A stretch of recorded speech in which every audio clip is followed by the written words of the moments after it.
స్తోత్రం హల్లెలూయా స్తోత్రాలు వందనాలు ప్రభా. రాజా నీకే వేలాది స్తుతులు స్తోత్రములు. గడిచిన రోజులు గడియలు మమ్మల్ని కాచి కాపాడే ప్రభా. ఇదిగోనైనా నూతన నాయన తండ్రి నాయన ప్రభా ఈ ఆగస్టు నెలలోకి మమ్మల్ని తీసుకొచ్చారు ప్రభా. మీకు వందనాలు ప్రభా.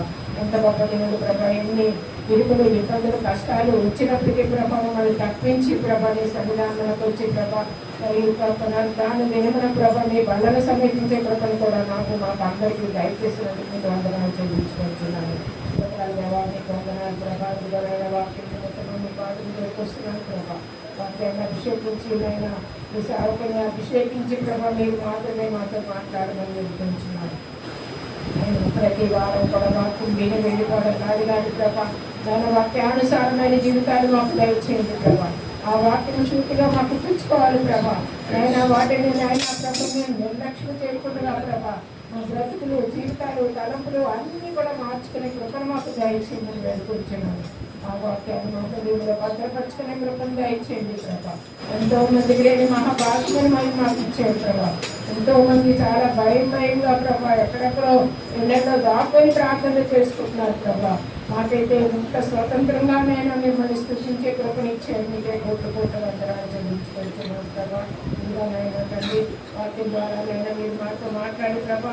ఆయన తండ్రి మా యొక్క ఆలోచనలు తలకు బుద్ధి అన్ని సమస్తములు ప్రభా ఆయన మీ స్వాధీనంలో ఉంచుకొని ప్రభా. ఆయన మా యొక్క ఆయన తండ్రి ఆలోచనలు వినే చెవులను గ్రహించే హృదయాలు మాకు అందరికీ దయచేయండి. మీరే ఘనత మహిమ పొందుకొని ఆ ప్రభువుని మరణేసిన ప్రతి ప్రయత్నాలను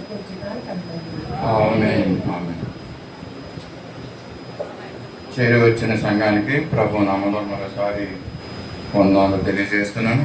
ఈ యొక్క పరిశుద్ధ దినమున దేవుని మందిరంలో ఈ విధంగా చేరి ఆయన్ని స్తుతించడం దేవుడు మనకు అనుకరించిన గొప్ప తరుణం. ఇది ఒక గొప్ప భాగ్యము, ఇది ఒక గొప్ప అదృష్టం అని నేను చదివిస్తున్నాను. మనుషులుగా మనము మరి ఎలా జీవించాలో, ఎలా ఉండాలో, ఎలా నడవాలో మనకు తెలియనటువంటి పరిస్థితి. తను నిర్మించుకుని తల్లి గర్భంలో మనల్ని పుట్టించినటువంటి దేవుడు మరి ఏ విధంగా ఆయన చిత్తం ఏమైందో మన యొక్క జీవితాల్లో ఆయనకు మాత్రమే తెలుసు. కనుక ప్రభు మరి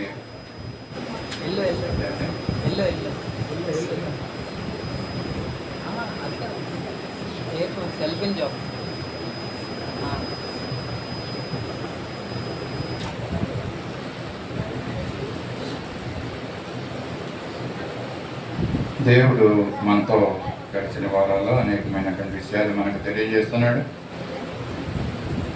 సంఖ్యల గురించి మనం విన్నాం కదండి. 1 నుంచి 4 సంఖ్యల గురించి పరిశుద్ధ గ్రంథంలో ఉన్నటువంటి మాటలు కొన్ని మనం జ్ఞాపకం చేసుకున్నాం. అలా లోకరీతి కూడా ఏమున్నాయో కూడా మనం జ్ఞాపకం చేసుకున్నాం. 4 సంఖ్యలతో మాట్లాడుతూ మరి పోయిన వారం 4 జాముల గురించి కూడా మనము నేర్చుకున్నాం. మరి ఈరోజు 5వ సంఖ్య గురించి బహుక్లుప్తంగా మరి తెలియజేయాలని నేను కోరుకుంటున్నాను. 5వ సంఖ్య గురించి ఎక్కువగా లేకపోయినప్పటికీ కూడా ఉన్నటువంటి కొన్ని మాటల్లో మరి మనం వాక్య ధ్యానాన్ని చేసుకున్నాం. మరి వాళ్ళ దగ్గర కూడా వాక్యం విన్నారు. మరి సమయంలో ఈ యొక్క 5వ సంఖ్య గురించి 5 నెంబర్ 5 గురించి బైబిల్లో ఏముందో కొన్ని మాటలు మనము ధ్యానం చేద్దాం. సమూయేలు మొదటి గ్రంథము 17వ అధ్యాయము 40వ వచనములో ఒక మాటను మనం చూస్తున్నాం. 5 సంఖ్య మీద తన కర్ర చేత పట్టుకుని ఏటి లోయలో నుండి 5 నున్నటి రాళ్లను ఏరుకొని తన యొద్దనున్న చిక్కములో నుంచుకుని వడిసెల చేత పట్టుకుని ఆ ఫిలిష్తీయుని చేరుకుపోయాను. చాలండి. ఇక్కడ గొలియాతుని దావీదు చంపిన విషయం సండే స్కూల్ పిల్లలు కానీ అందరికీ తెలుసు. కాకపోతే ఇది ఎలాగనంటే గొలియాతు దావీదు గొలియాతుని చంపాడన్న విషయం మనకు తెలుసండి. అయితే ఎలా చంపాడు అని అంటే దాన్ని జ్ఞాపకం చేసుకోవాలంటే ఏటి వద్దకు వెళ్ళి 5 నున్నని రాళ్ళను, చాలామంది ఒక 5 రాళ్ళు తీసుకున్నాడు. దావీదు గొలియాతుని చంపాడు. ఒడిసెలతో కొట్టి కొట్టి చంపాడు, తిప్పి తిప్పి కొట్టాడు. అన్నీ సండే స్కూల్లో మనం ఎన్ని విన్నాం. ఎలా కొట్టాడు అని అంటే గిరా గిరా గిరా గిరా తిప్పి కొట్టాడు అన్న పాటతో కూడా మన పిల్లలు, సండే స్కూల్ పిల్లలు ఈ పాటను పాడుతున్నారు. ఇంతవరకు మనకు తెలుసు. అంటే గిరగిర తిప్పి ఒడిశాలను పెట్టుకుని, అంటే ఒడిశాలు గిరగిర తిప్పినట్టు ఒక రాయి పెట్టాడు అనమాట. ఒడిశాల్లో ఒక రాయి పెట్టి గిరగిర తిప్పి కొట్టితే అది వెళ్ళి గొలియాతు యొక్క నుదుటికి తగిలిందంట. గొలియాతు పడిపోయాడు, చచ్చిపోయాడు. ఇది మనకి తెలిసిన విషయం. మరొకసారి మంచిది కరెక్టే, మరొకసారి విపులంగా దీని గురించి మాటలు మన హృదయంలోకి వెళ్ళాలని చదవబడిన వాక్యం ద్వారా చూస్తున్నాం. ఎన్ని రాళ్ళు ఇతను తీసుకున్నాడంటే 5 నున్నటి రాళ్ళు. ఎక్కడి నుంచి తీసుకున్నాడు అంటే లోయ, ఏటి లోయలో నుంచి. కొంతమంది అనుకుంటారు సముద్రం ఒడ్డుకి వెళ్ళి తీసుకున్నాడు, ఒకవేళ సముద్రం దగ్గర అయితే అన్ని గులకరాళ్ళు తీసుకున్నాడని. ఓకే, మనకి పండగ గుర్తుండాలంటే గులకరాళ్ళే తీసుకున్నాడు అనుకో. దాంట్లో బైబిల్ ఏముందండి, నున్నటి రాళ్ళు తీసుకున్నాడని అని ఉంది. ఎన్ని రాళ్ళు తీసుకున్నాడంటే 5 రాళ్ళు తీసుకున్నాడు. మీకు జ్ఞాపకం ఉండడానికి మళ్ళా తిరిగి ఈ మాటలు నేను గుర్తు చేస్తున్నాను. నున్నటి రాళ్ళు 5 రాళ్ళు తీసుకున్నాడు. 5 రాళ్ళని తీసుకుని ఏం చేశాడండి, సంచిలో వేసుకున్నాడు, చెక్కంలో వేసుకుని మరి ఒడిశాల చేత పట్టుకుని వెళ్తున్నాడు. మనకు తెలిసిందల్లా రాళ్ళు తీసుకున్నాడు, ఒడిశాల్లో వేసి కొట్టాడు అంతవరకనే. కానీ సంపూర్ణంగా తెలుసుకోవాలంటే ఏటి బట్టకి వెళ్ళి 5 నున్నని రాళ్ళు తీసుకుని వాటిని చెక్కంలో వేసుకున్నాడు, సంచిలో వేసుకున్నాడు అండి. 5 రాళ్ళు కూడా గొలియాతు దగ్గరికి వెళ్ళినప్పుడు ఒడిశాలు చేతితో పట్టుకుని తిప్పుకుంటూ వెళ్ళిపోతున్నాడు అండి. అక్కడ గొలియాతు దగ్గరికి కదా. మరి ఒక రాయిని తీసుకున్నాడు, ఆ సంచిలో ఉన్న ఒక రాయిని తీసుకుని, ఎంత నున్నగా ఉంటాయంటే ఆ రాళ్ళు గోళీకాయల్లాగా, గోళీలు ఉంటాయి కదా పిల్లలు ఆడుకుంటారా, అంత నున్నగా ఉంటాయండి ఆ రాళ్ళు. అలాంటి రాళ్ళని ఆయన సెలెక్ట్ చేసుకున్నాడు. 5 రాళ్ళని ఏరుకున్నాడంటే 5 రాళ్ళని సెలెక్ట్ చేసుకున్నాడండి. అక్కడ నున్నగా ఉంది రాళ్ళని.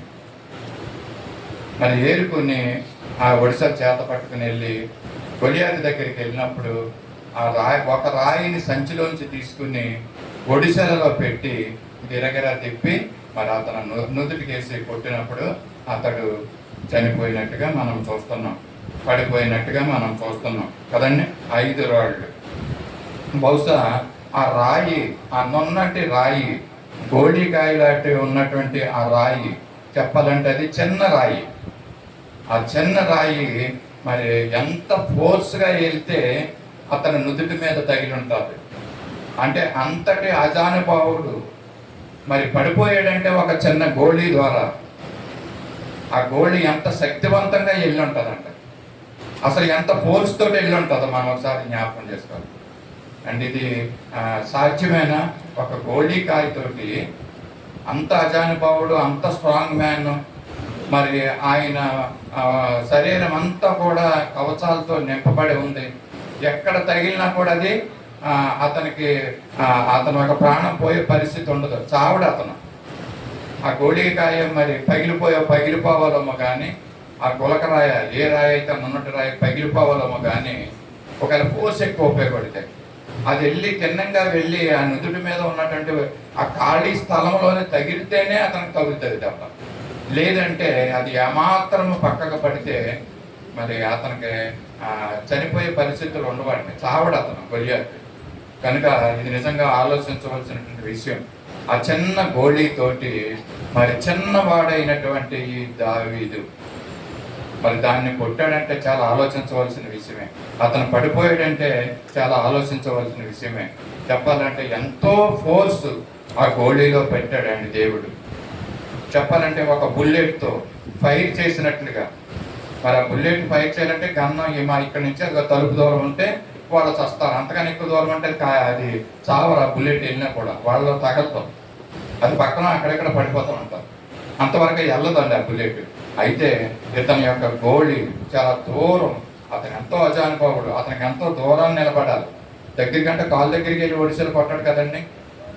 మరి అంత దూరాన్ని నుండి కూడా మరి ఆ యొక్క చిన్న ఆ గోళీ ద్వారా, ఆ రాయి ద్వారా మరి దావీదుని పడగొట్టడానికి ప్రభువు గొప్ప కార్యం చేశాడు. చెప్పాలంటే అది చిన్న రాయి దావీదు చేతిలో పెట్టినప్పుడు, దేవుడు దాంట్లో శక్తి పెట్టినప్పుడు, ఆ చిన్న రాయి, మీకు అనేక సార్లు చెప్తూ ఉంటున్నాను, చిన్న విషయాల్లో బలహీనులైన వారిని, చిన్న వస్తువుల్ని దేవుడు చేతిలో తీసుకుని వాటిని బలవంతంగా బలమైనటువంటి వస్తువులుగా వాటిని వాడుకుంటున్నాడు. అద్భుత కార్యాలు దేవుడు చేస్తున్నాడు. బైబిల్లో అనేకమైనటువంటి సందర్భాలు ఇవి ఉన్నాయి. బలహీనులైన వారిని బలపరిచినట్టు సందర్భాలు అనేకం ఉన్నాయి. చిన్న వాటిని దేవుడు తీసుకుని వాటిని బలవంతులుగా తయారు చేసి వాడుకున్నటువంటి విషయాలు మనం చూస్తూ ఉంటున్నాం కదండి.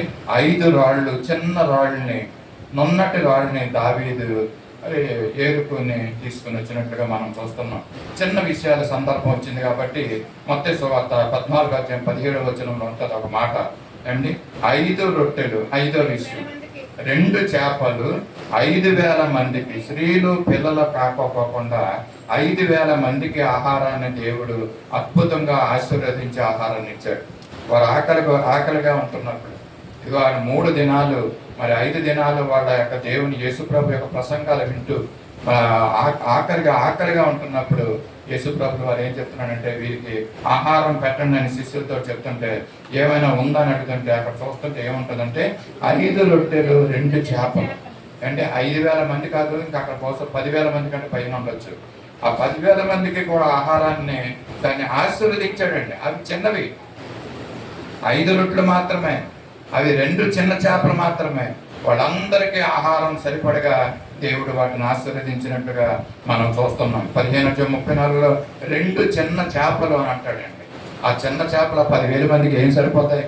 కానీ దేవుడు వాటిని చేతిలో తీసుకుని ఆశీర్వదించి ప్రార్థించి ఇదిగో వాటిని పంచిపెట్టమన్నప్పుడు వాళ్ళకి ఎంతో, వాళ్ళందరికీ సరిపడగా 12 గంపలు వాళ్ళు మిగిలిన మొక్కల్ని ఎత్తినట్టుగా మనం చూస్తూ ఉంటున్నాం కదండి. చిన్న రొట్టె, మరి ఆ యొక్క 5 రొట్టెలు చిన్న చేపలు. అంతేకాకుండా చిన్న దోణి అండి, ఆయన చిన్న దోణిలో ప్రయాణం చేసినట్టుగా, మరి గాడిద పిల్ల, దాని చిన్న పిల్లనే ఆయన ఎక్కి భారవాహక వాహనం అని అంటాడు. అన్ని చిన్నవే, బలహీనమైన దేవుడు తీసుకుంటా ఉంటాడండి, బలవంతులను కాకుండా. మరి ఇశ్రాయేలు గోత్రము ఆఖరి గోత్రం అంటే, ఇశ్రాయేలు గోత్రాల్లో ఆఖరి గోత్రం ఏం గోత్రం అంటే అది బెన్యామీను గోత్రం. ఆ బెన్యామీను గోత్రాన్ని దేవుడు ఎన్నుకున్నాడండి. 12 గోత్రాల కంట ఆఖరి గోత్రాన్ని ఎన్నుకుని ఇశ్రాయేలీయులకి మొట్టమొదటి రాజుని సౌలుని వాళ్ళకి ఇవ్వడం జరిగిందండి. ఇశ్రాయేల్ గోత్రాల్లో ఆఖరి గోత్రాన్ని దేవుడు ఎన్నుకున్నాడు. అంతేకాకుండా ఇదిగో నిన్నటి శుక్రవారం జరిగిన శ్రేల మీటింగ్లో అమ్మగారు చెప్తున్నారు ఏంటండి, యెషయా కుమారులలో అండి కడసారి వాడు ఎవరు? దావీదు. చిన్న కుమారుడు, అందరికంటే చిన్న కుమారుడు ఆయన దావీదు. ఆయన ఎన్నుకున్నాడండి. వాళ్ళందరూ మరి నాదాబు, ఏలియాబు, వీళ్ళందరూ పెద్ద కుమారులు ఉన్నారు. దేవుడు ఆయనని ఏర్పరచుకుంటాడు అని సమయంలో అనుకుంటే, కానీ వాళ్ళందరూ కాకోకుండా ఇదిగో గొర్రెలను కాసుకుంటున్న కడసారి వాడు ఒకడున్నాడు. మరి ఆయన చిన్న కుమారుడిని దేవుడు ఎన్నుకున్నట్టుగా మనం చూస్తున్నాం. ఎన్నుకుని ఆయన్ని సౌలు తర్వాత రాజుగా, మరి పరిశుద్ధ గ్రంథంలో ఒక చిరస్మరణీయంగా నిలిచిపోయినటువంటి వ్యక్తి దావీదు రాజు అండి. ఆయన నా ఇష్టానుసారుడు అంటాడు. అటువంటి చిన్నవాడిని దేవుడు ఎన్నుకున్నట్లుగా మనం చూస్తూ ఉంటాం. అన్ని చిన్న విషయాలు, 5 విషయాల గురించి మనం జ్ఞాపకం చేసుకుంటున్నాం. సంసోను ఏం చేశాడంటే, దాగోను గుడిలో ఉన్నప్పుడు ఫిలిష్తీయులు పట్టుకున్నప్పుడు ఏం చేశారండి, దాగోను గుడిలో ఆయన ఏం చేశాడంటే చిన్న ప్రార్థన చేశాడంట అండి. దేవా, ఈ ఒక్కసారికి నన్ను జ్ఞాపకం చేసుకో దయచేసి. ఆయన చిన్న ప్రార్థన చేశాడు, నన్ను బలపరచు ప్రభువా, వీళ్ళందరినీ ఒక్కసారి వీళ్ళ మీద నేను పక్క తీర్చుకుంటానని సంసోను న్యాయాధిపతుల్లో చూద్దామని 16:28 ఈ మాట చూస్తున్నాం. చదవండి తీసిన వాళ్ళు త్వరగా. న్యాయాధిపతులు 16:28 ప్రభువా, యెహోవా ప్రభువా, న్యాయాధిపతులు 16:28. అప్పుడు సంసోను, యెహోవా ప్రభువా, దయచేసి నన్ను జ్ఞాపకం చేసుకొను దేవా, దయచేసి ఈసారి మాత్రమే నన్ను బలపరచుము. చాలండి. ఇక్కడ సంసోను చేసిన ప్రార్థన చిన్న ప్రార్థన, హృదయపూర్వకమైనటువంటి ప్రార్థన. మన ప్రార్థనలో ఎలా చేస్తున్నాం అండి? హృదయం ఎక్కడో ఉండి మనం దేవుని ప్రార్థిస్తే దేవుడు ఆ ప్రార్థన ఆలకించలేడు. కానీ ఇక్కడ సంసోను ఆఖరిగా తనకు కలిగినటువంటి శ్రమను బట్టి ఆఖరిసారిగా దేవుణ్ణి ప్రార్థించినప్పుడు దేవుడు ఆ ప్రార్థన ఆలకించాడండి. ఆలకించి దాగోను గుడిలో జరిగిన కార్యం మనందరికీ తెలిసిన విషయమే. ఫిలిష్తీయుల మీద పగ తీర్చుకున్నాడు కదండి. మరి ఈ సమయంలో ఇందాక దావీదు గొలియాతు గురించి మనం మాట్లాడుకున్నాం కదండి. గొలియాతుని చంపింది ఎవరండి? దావీదు కదా. ఎవరు చంపారంటే దావీదు చంపారు అనేసి అని అంటాం. కానీ నేనంటాను, జాగ్రత్తగా వినండి, వాక్యం వింటున్న వాళ్ళు, గొలియాతుని దావీదు చంపలేదంటారు అండి. ఎవరన్నా ఏకీభవిస్తారని నాతోటి? గొలియాతుని చంపింది దావీదు కాదంటారు. సమూయేలు గ్రంథము 1వ గ్రంథము 17వ అధ్యాయము 49వ వచనంలో ఎలాగ దేవుడు అన్నది మనం ప్రూవ్ చేయాలండి. సమూయేలు 1వ గ్రంథం సంచిలో చేయి వేసి అందులో నుండి రాయి ఒకటి తీసి ఒడిసెలలో విసిరి ఆ ఫిలిష్తీయుని నిదుట కొట్టెను. ఆ రాయి వాని నుదిరి చొచ్చినందున వాడు నేల బోర్లా పడిన. చాలండి. ఇక్కడ వాక్యంలో ఏముందంటే సంచిలో చేయి వేసి, ఇందా చెప్పాను కదండి, 5 రాళ్ళు తీసుకున్నాడు, సంచిలో వేసుకున్నాడు, ఒడిసెల చేత పెట్టుకుని తిప్పుకుంటూ వెళ్తున్నాడండి ఆయన కదా. వెళ్ళిన తర్వాత రాయి సంచిలోంచి ఒకటి తీసి ఆ ఫిలిష్తీయునికి నుదుటికి కొట్టాడు అనమాట.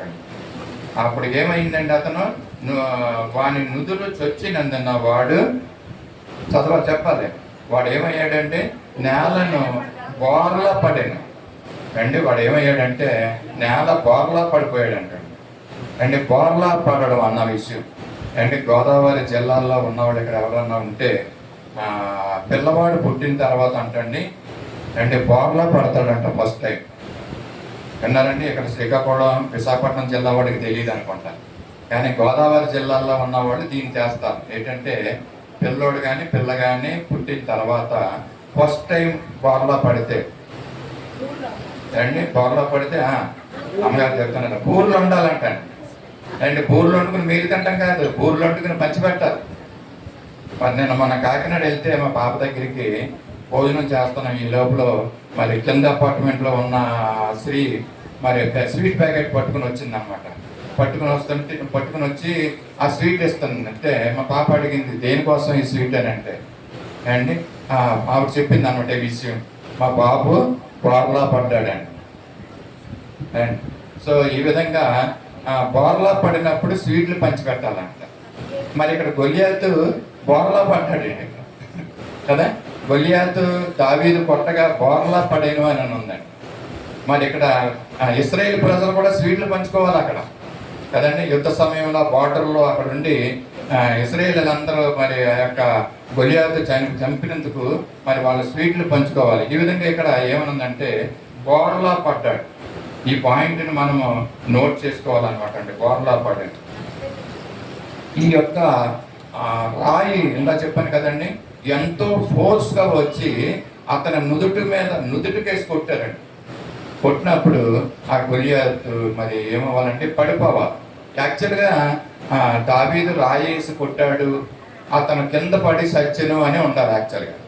కానీ ఇక్కడ రాయి పడ్డది ఏంటంటే బోర్లా పడ్డాడని రాశారు. అసలు రాయవలసిన అవసరం ఉందా అక్కడ? రాయేసి కొడితే చచ్చిపోయాడని అనవచ్చు, పడిపోయాడు చచ్చిపోయాడని అనవచ్చు. కానీ బోర్లా అంటే పరిశుద్ధ గ్రంథంలో రాయబడినటువంటి కొన్ని మాటలకి చాలా అర్థాలు ఉంటాయండి. మనమైతే దాని మీద సీరియస్గా తీసుకోం, దాన్ని పట్టించుకోము. మాట ఎందుకు పెట్టాడన్న క్వశ్చన్ మనలో రాదు. కానీ ఇక్కడ బోర్లా పట్టాడని ఎందుకు పెట్టాడంటే మరి రాయేసి కొట్టినప్పుడు అతను బోర్లా పడ్డాడు. యాక్చువల్గా బోర్లా పడితే వెంటనే ఆల్రెడీ ఆ రాయి తగిలిన రాయి అసలు లెగటాడు ఇంకా అండి. ఈ రాయి బోర్లా తగిలినప్పుడు యాక్చువల్గా ఆ ఫోర్స్ తగిలినప్పుడు అతను ఏం చేయాలంటే ఈ గొలియాతు వెనక్కి పడిపోవాలండి. ఒక రాయి వచ్చి నాకు తగిలింది, నేను స్ట్రైట్గా నిలబడ్డాను గొలియాతని అనుకోండి, అండ్ ఆ రాయి నాకు తగిలినప్పుడు వెంటనే అది నా యొక్క మస్తిష్కంలోకి వెళ్ళి మైండ్లోకి వెళ్ళి నేను ఏమవ్వాలంటే ఆటోమేటిక్గా వెనక్కి పడిపోవాలి. కానీ ఇక్కడ ఏమైంది, ఇక్కడ బోర్లా పడ్డాడు అన్న. మరి బోర్లా పట్టిన దాని మీద కూడా పాట ఉందో లేదో నాకు తెలియదు, గిరగర తిప్పిన దాని మీద పాట ఉంది. వచ్చి ఆయన బోర్లా పడ్డాడు. ఎందుకు బోర్లా పడ్డాడు అని అంటే, మరి ఆ దావీదు పుట్టిన రాయితోటి గొలియాతు చావలేదండి. అది అసాధ్యం. అది ఒక చిన్న రాయి వెళ్ళి నుదుటి మీద తగిలినంత మాత్రాన్నే అంత బలవంతుడు, అంత అజానుభావుడు గొలియాతు చావడగానే ఇక్కడ కార్యం జరిగించింది ఎవరంటే దేవుడు అండి. ఏం చేశాడంట దేవుడు? ఏం చేశాడంటే వెనకాల నుంచి ఒకటి కొట్టాడంట గొలియాతుకి. దెబ్బ మీద కొడితే ఆడ ఏమయ్యాడంటే ముందుకు పడ్డాడు అన్నమాట, వెనకాల నుంచి కొట్టినప్పుడు. సో గొలియాతు ఈ విధంగా మరి ముందుకు పడి మరి బోర్లా పడి చనిపోయిన విషయం ఇది. ఎవరు చంపారండి గొలియాతుని? దేవుడే. యుద్ధాలు చేసేవాడు దేవుడండి. దేవుడు నిలబెడతాడంటే. మనం చాలాసార్లు విషయాల్లో మన కుటుంబ పరిస్థితుల్లో మనం భయపడిపోతూ ఉంటాం ఎక్కువగా. చిన్న విషయానికి మనం ఏదేదో అయిపోతూ ఉంటాం. కానీ గొలియాతుని చూసి మనం ధైర్యం తెచ్చుకోవాలి. చిన్నవాడైనటువంటి గొలియాతుని, ఇంతమంది అన్నలో ఇంతమంది యుద్ధ వీరులు ఉన్నా మరి భయపడిపోతున్నారండి గొలియాతు దగ్గరికి వెళ్ళడానికి. కానీ ఈయనలో ఏముందంటే దేవుని యొక్క శక్తి ఈయనలో ఉందండి. ధైర్యంగా ముందుకెళ్ళగలిగాడు. అలాగే మన దైనందిక జీవితంలో అనేకమైన సమస్యలు ఒకటి తర్వాత ఒకటి మనకు ముందుకు వస్తూ ఉంటుందండి. ఆ సమస్యలు వచ్చినప్పుడు భయపడకూడదు. నువ్వు నిజంగా దేవుల్లో ఉంటే మనం భయపడవలసిన అవసరం లేదు. ఎందుకంటే దాన్ని జరిగించేవాడు దేవుడు కనుక. మనల్ని మనం సమర్పించుకుంటే చాలు. Just we surrender to God. దేవునికి మనం సమర్పించుకుంటే మిగతా విషయాలన్నీ let all the things will happen by the God. దేవుడే ఆ కార్యాలన్నీ జరిగిస్తాడు. ఈ నమ్మకం, విశ్వాసం మన దేవుని మీద మనకు ఉండాలి. దావీదు ఈ విధంగా ఉంచాడండి కనుక మరి చిన్నవాడైనప్పటికీ కూడా ధైర్యంగా ముందుకెళ్ళగలిగాడు ఆ యొక్క గొలియాతుని చంపడానికి. దేవుడు నా తోడు ఉన్నాడు, దేవుడు నాకు జయం ఇస్తాడు ఆయన విశ్వాసం ఆయనలో ఉంది. ఆ విధంగానే ఏం చేశాడంటే, నా నాయన నువ్వు వెళ్ళి ముందుకి బాలుడు అనమాట ఆ దావీదు వెళ్తే ఈయన ఏం చేశాడంటే దేవుడు ఆ కార్యాన్ని చేశాడు. యుద్ధాలు జరిగించేవాడు దేవుడే, యుద్ధము యెహోవాదే కదండి. మరి ఈ విధంగా మరి ఆ దినాల్లో కనుక పోస్ట్ మార్టం రిపోర్ట్ ఉంటే అంటే పోస్ట్ మార్టం రిపోర్ట్ కనుక ఉంటే మరి ముందుకు బోర్లా పడ్డదే ఆ కలిగిన గాయము ఏది పెద్దది ఏది ఎక్కువ అని చూస్తే ఇదిగో ఆ వెనకాల తగిలినటువంటి గాయం ప్రమాదకరమైనటువంటి గాయం, మనిషిని చంపే అంతటువంటి గాయం ఆయన కలిగింది ఎదర గాయం కంటే. పోస్ట్ మార్టం కనుక ఉంటే ఆ రిపోర్ట్లో అది బయటకు వచ్చినమ్మో ఇది ఎలా జరిగింది అని అంత ఆశ్చర్యపడిపోతున్నామో.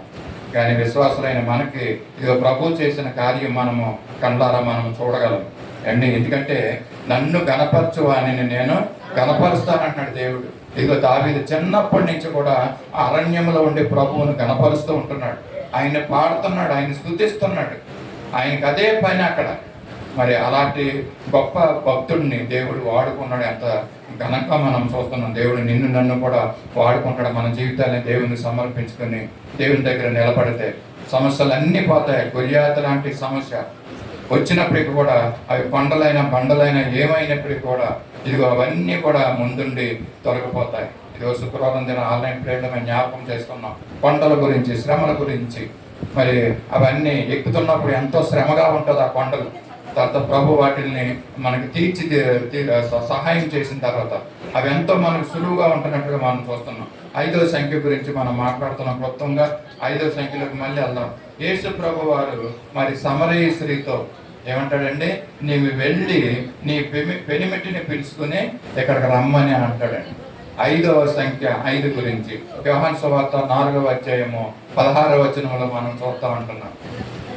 ఇక్కడికి రమ్మా ఎదగదా ఇక్కడ పర్లేదు కాల్ ప్లేస్ ఉంది, లేదా ఎక్కడన్నా కూర్చో మీ అబ్బాయిలాగా అంటే బాబు దగ్గర కూర్చో. యోహాను సువార్త 4వ అధ్యాయము 16వ వచనంలో మనము 18వ వచనంలో ఏమని చెప్తాడు, నువ్వు వెళ్ళి నీ పెనిమిటిని పిలుచుకుని ఇక్కడికి రమ్మని చెప్తాడు. అందుకు ఆమె ఏమంటదంటే నాకు పెనిమిటి లేడని చెప్తాడు. యేసు ప్రభువు వారు చెప్తాడు 18వ వచనంలో చూద్దాము. నాకు పెనిమిటి లేడన్న మాట సత్యమే, కానీ నీకు 5 పెనిమిటులు ఉండేవి. ఇప్పుడు ఉన్నవాడు నీ వాడు కాదు, నీ భర్త కాదు, నీ పెనిమిటి కాదు కదండి. ఇక్కడ ఎంతమంది పెనిమిటులండి? 5 పెనిమిట్లు. ఇందాక మనము 5 రాళ్ళు గురించి మనం విన్నాం. ఇది 5 పెనిమిటుల గురించి, ఎక్కువగా దీని గురించి వివరించడం మనందరికీ తెలిసిన 5 సంఖ్య గురించే మనం ధ్యానం చేస్తున్నాం కనుక 5 రాళ్ళు, 5 పెనిమిటులు లేక 5 భర్తలు ఉన్నటువంటి ఈ స్త్రీ. మరొక వాక్యం మనం చూద్దాం. 5 సహోదరులు అంటున్నారు. 5 బుద్ధిగల కన్యకులు, 5 బుద్ధి లేని కన్యకులు కూడా మనకు తెలుసు. 5 సంఖ్య మీద ఇక్కడ 5 సహోదరుల గురించి చూద్దాం అండి. లోకసువార్త 16వ అధ్యాయము 27వ వచనములో మరి ధనవంతుడికి ఎంతమంది సహోదరులు ఉన్నట్టండి? 5 సహోదరులు ఉన్నారంట. లోకసువార్త 16వ అధ్యాయము 27వ వచనంలో మాట. అప్పుడు అతడు తండ్రి, అలాగైతే నాకు 5 సహోదరులు ఉన్నారు, వారును ఈ వేదనకరమైన స్థలంలో రాకుండా వారికి సాక్ష్యం ఇచ్చుటకై నా తండ్రి ఇంటికి వారిని పంపమని నిన్ను వేడుకొంచున్నానని ఎవరంటాడంటే ధనవంతుడు. ఈ ధనవంతుడు లోకంలో ఉండగా అన్ని వైభోగాలు ఆయన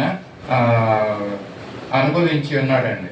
ధనవంతుడు ఇప్పుడు ఏమయ్యాడంటే నరకంలోకి వెళ్ళిపోయాడు. ఎందుకంటే ఆయన ఇతరులను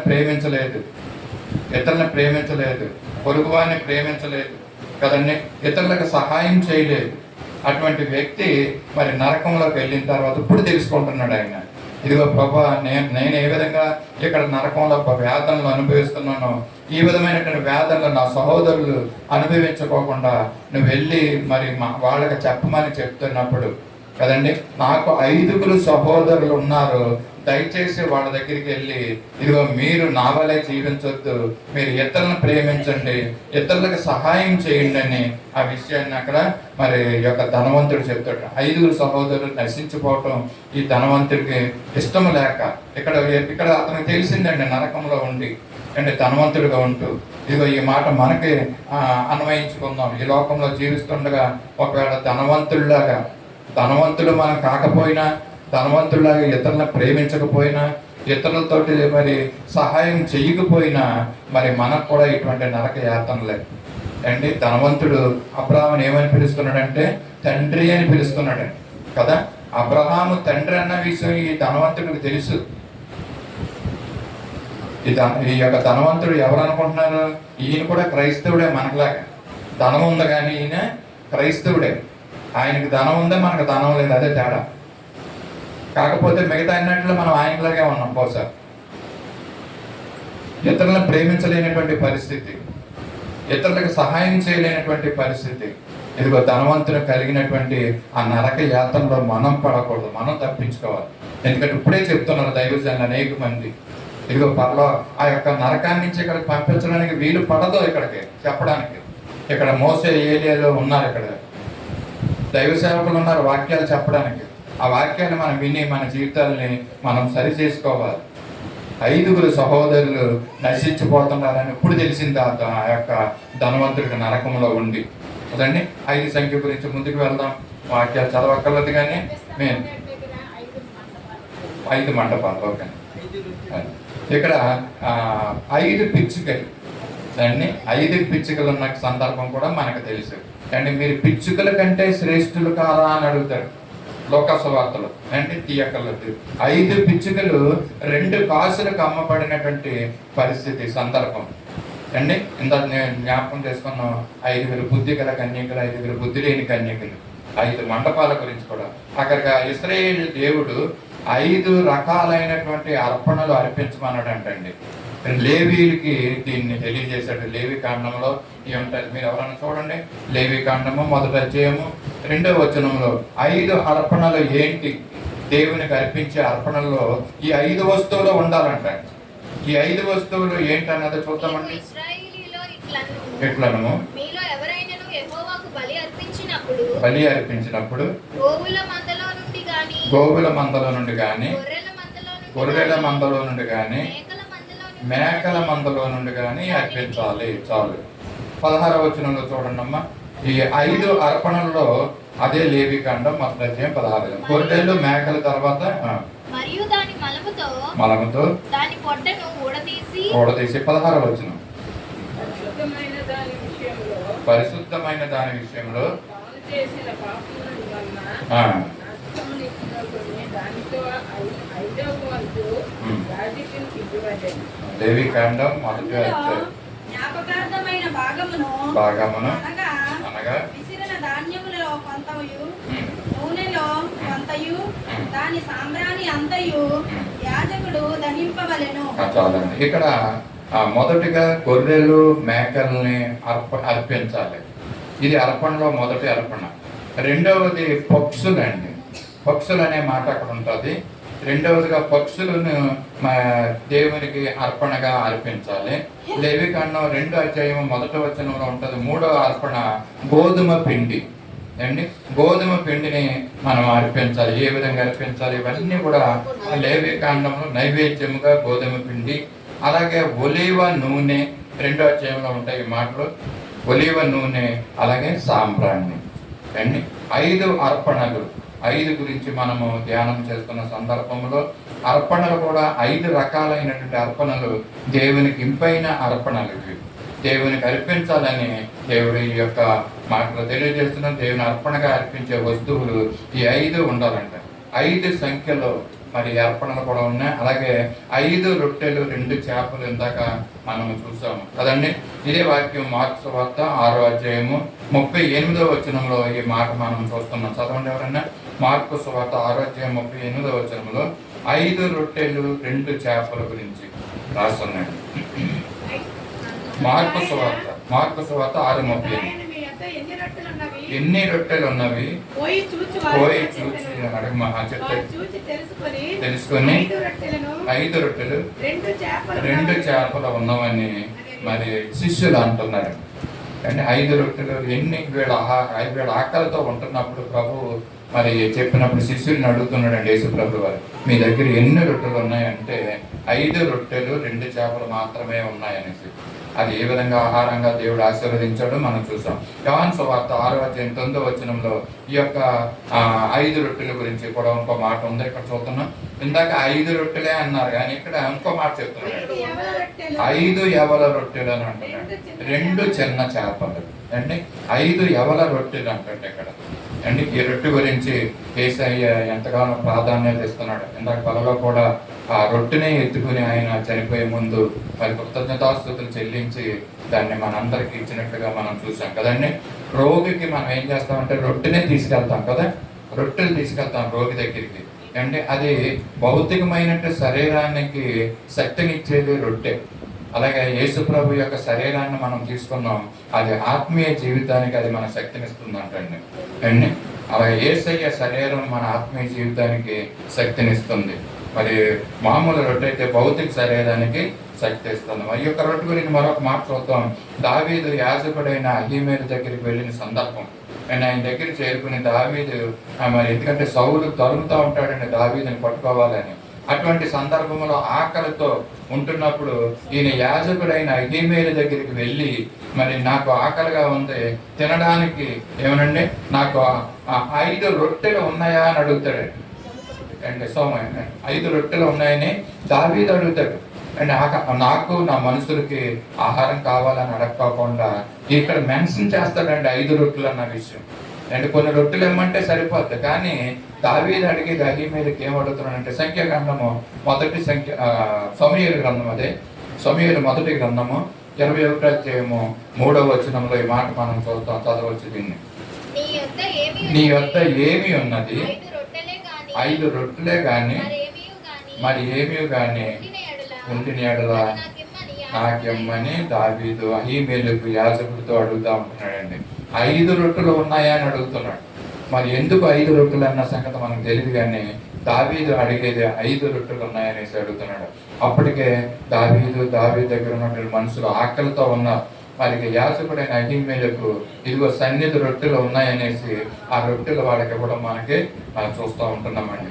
అలాగే రొట్టె గురించి ఏలియా రొట్టె చేత అండి మాంసం చేత కాకోలంతో పోషించబడ్డాడు కదా. ఏలియా రొట్టె చేత పోషించబడ్డాడు. ఆ యొక్క అంటే కిరియోతు వాగు దగ్గర ఆ నీళ్లు తాగుతూ ఆ కాయలు తెచ్చినటువంటి ఆహారాన్ని ఆ రొట్టెని తీసుకుని తింటూ మరి అక్కడ జీవనాన్ని గడుపుతున్నాడు. దేవుడు ఆయన్ని రొట్టెతో పోషించాడు. బైబిల్ గ్రంథంలో మరొక వ్యక్తి ఉన్నాడండి, అంటే రొట్టె చేత పోషించబడినటువంటి వ్యక్తి. ఏలియా కాకోకుండా ఇంకొక వ్యక్తి కూడా ఉన్నాడు. ఆ వ్యక్తి ఎవరైనా మీకు తెలుసుంటే తెలియజేయండి, లేకపోయినా పర్లేదు, నేను చెప్తాను. మనకి తెలిసింది ఏలియా గురించి మనకు తెలిసేది. కాకుల చేత పోషించబడ్డాడు, ఆ రొట్టె చేత పోషించబడ్డాడు కాకులతో అనేసి. మరి ఇంకొక వ్యక్తి కూడా ఉన్నాడు, ఆయన కూడా దేవుడు రొట్టె చేత పోషించాడు కొన్ని దినాలు అండి. అది ఇర్మియా గ్రంథము 37 అధ్యాయము 21వ వచనంలో మనం చూద్దాం. ఇర్మియా గ్రంథము 37వ అధ్యాయము 21వ వచనం ముగింపులోకి వస్తాం తొందరగా. ఇర్మియా గ్రంథం 37 అధ్యాయము 21వ వచనములో ఈయన కూడా రాజైన సిద్కియా సెలవీయగా బందీగృహంలో ఇర్మియాను వేసి పట్టణంలో రొట్టెలున్నంత వరకు కాల్చువారి వీధిలో నుండి అనుదినము ఒక రొట్టె అతనికి ఇస్తూ వచ్చిరి. అనుదినము ఒక రొట్టె అతనికి ఇస్తూ వచ్చారండి. అంటే ఇర్మియాని బందీగృహంలో వేశారండి సిద్కియా రాజు. ఈ విషయాలు మనం కూడా చదువుకున్నాం, కాకపోతే దీన్ని ఎక్కువగా మనం ధ్యానం పెట్టలేదు కనుక ఈ దినాన్ని మళ్ళా ఒకసారి దేవుడు మనకి ఈ విషయాన్ని బయటకు తీసుకురావడానికి సహాయం చేస్తున్నాడు మనకి. ఇర్మియా కూడా రొట్టె ద్వారా దేవుడు పోషించాడండి.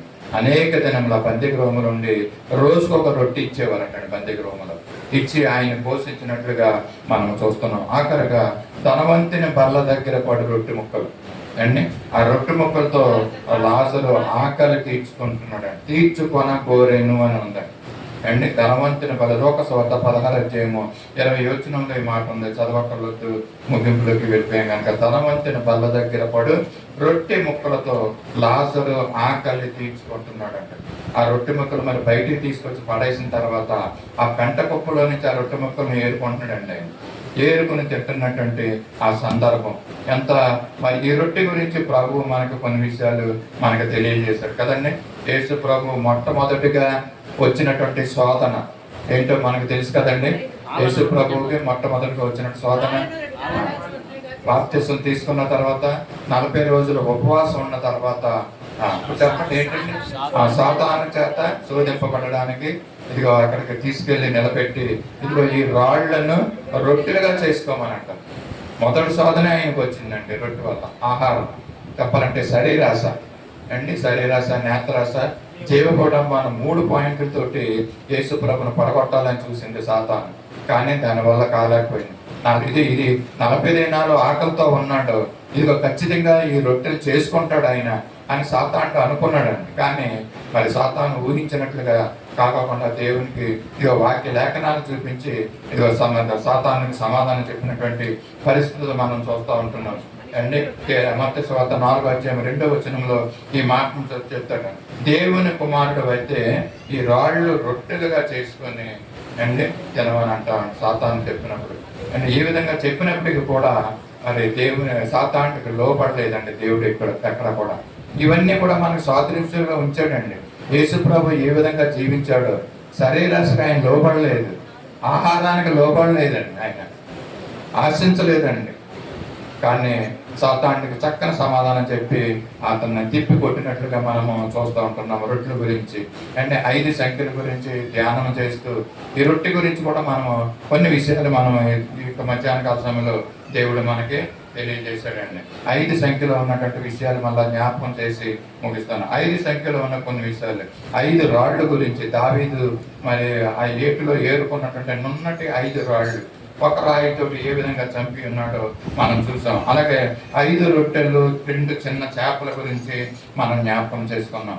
అలాగే సమరయ స్త్రీకి 5 పెనిమిటిల విషయాన్ని మనం జ్ఞాపకం చేసుకున్నాం. అలాగే ధనవంతునికి 4 సహోదరులు ఉన్న విషయం, 5 సహోదరులు ఉన్నటువంటి విషయాన్ని మనం జ్ఞాపకం చేసుకున్నాం. అలాగే 5 పిచ్చుకల గురించి మనం జ్ఞాపకం చేసుకున్నాం. అలాగే 5 అర్పణలు, లేవి కాండంలో నుంచి ఈ అర్పణలు ఏమేమి ఇవ్వాలో దేవుడికి అది ఏమైనా ఇష్టమో అవి చూసాం. అలాగే 5 యవల రొట్టెలను కూడా మనం జ్ఞాపకం చేసుకున్నాం. 5 రొట్టెలే కాకుండా 5 యవల రొట్టెలు, అలాగే 5 బుద్ధి గల కన్యకులు, 5 బుద్ధి లేని కన్యకులు, ఇదిగో 5 మంటపాల గురించి, మరి అనేక విషయాలు 5 నెంబర్ గురించి మనము ధ్యానం చేయడం మనం చూసాం కదండి. అలాగే రొట్టె గురించి కూడా కొన్ని విషయాలు మనము జ్ఞాపకం చేసుకున్నాం. దేవుడు మరి ఈ యొక్క మాటలు మనకి తెలియజేసినందుకు ప్రభువుకి వందనాలు తెలియజేస్తున్నాను. ఈ కొద్ది మాటలు దేవుడు మన వినికిడిలో దీవెనకరంగా ఆశీర్వాదకరంగా చేయనుగాక. ఆమేన్. ప్రార్థన చేసుకుందాం. మహాపరిశుద్ధుడు, సర్వశక్తి కృపానిధి, కరుణా సంపన్న కృపగల మా దేవ, నీ పరిశుద్ధ పాదాలకు వందనాలు స్తుతులు స్తోత్రాలు చెల్లించుకుంటున్నాం. మా తండ్రి, ఈ యొక్క పరిశుద్ధ దినమున నీ మందిరంలో చేరి ఈ విధంగా నిన్ను స్తుతించి ప్రార్థించడానికి, నీ వాక్యాన్ని ప్రభా నీ యొక్క నోటి ద్వారా మేము వినడానికి నువ్వు ప్రభు చూపించినందుకు నీ స్తోత్రాలు వందనాలు చెల్లించుకుంటాను.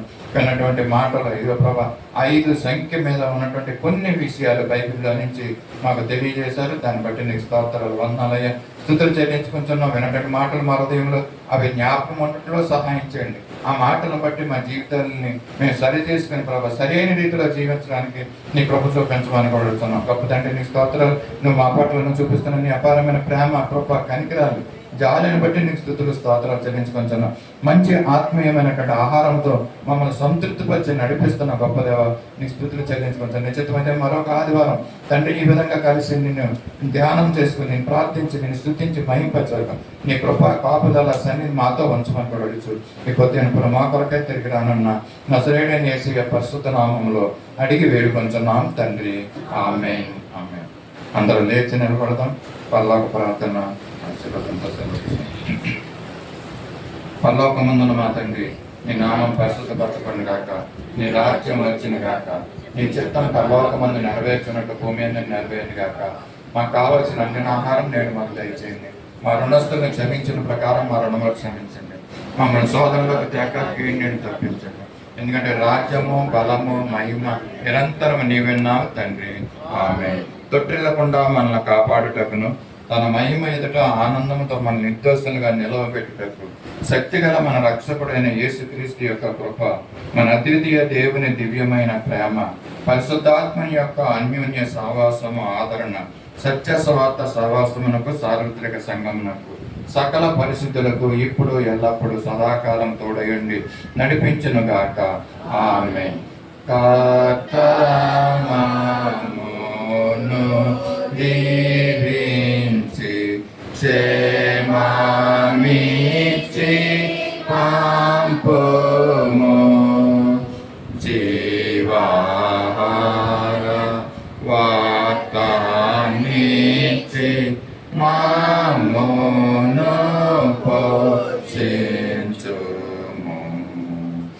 ఇహ నిన్ను వేడుకొని బావుగా స్తుతింతుము, పరమందు చేరి ఇంకా స్తోత్రము చెల్లింతుము.